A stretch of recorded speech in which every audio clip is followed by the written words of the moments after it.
didn't know.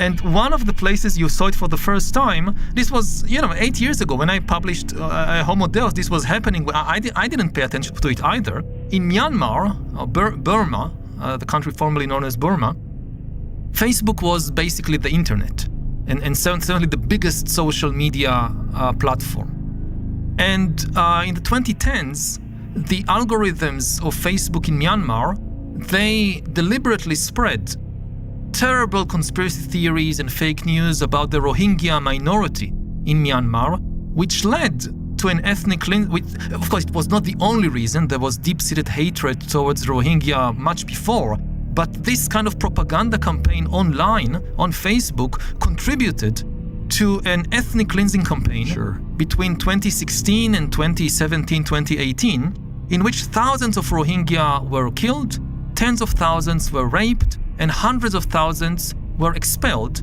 You now have close to 1 million Rohingya refugees in Bangladesh and elsewhere. And this was fueled to a large extent by these conspiracy theories and fake news on Facebook.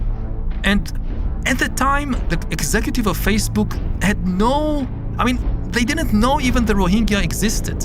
It's not like it was a conspiracy of Facebook against them. For the whole of Myanmar, a country where Facebook had millions and millions of users, by 2018, this is after they got reports of the ethnic cleansing campaign, they had just a handful of humans trying to kind of regulate the actions of millions of users and the algorithms.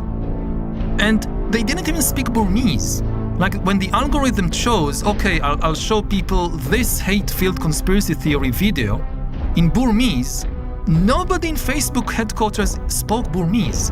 They had no idea what the algorithm was promoting.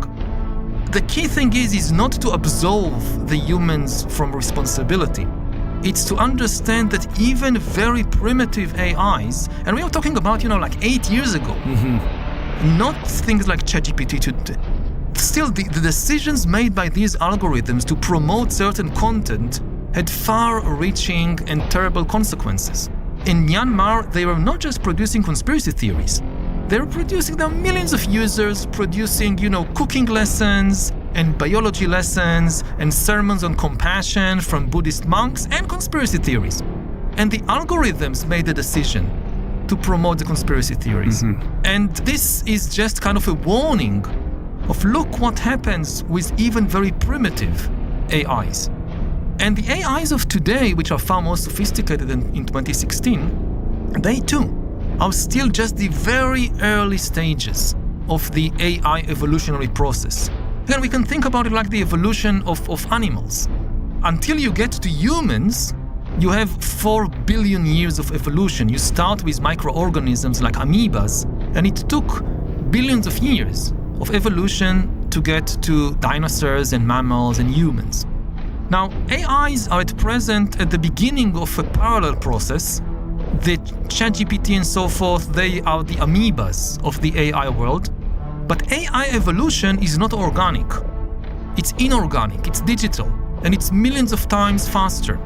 So whereas it took billions of years to get from amoebas to dinosaurs, it might take just 10 or 20 years to get from the AI amoebas of today to AI T-Rex in 2040 or 2050. Maybe even less. We're talking about, I don't think our brains are organized properly to really comprehend the accelerated speed at which this is self-learning and iterating and improving upon itself. Like this, it's a compounding thing that is astronomical. Meanwhile, trillions of dollars are being spent to build these server farms with these NVIDIA chips, and there's so much power required to keep these things going. They're talking about nuclear power. I mean, this is a whole new world. And yet, in talking about it, it still feels somewhat like an academic exercise.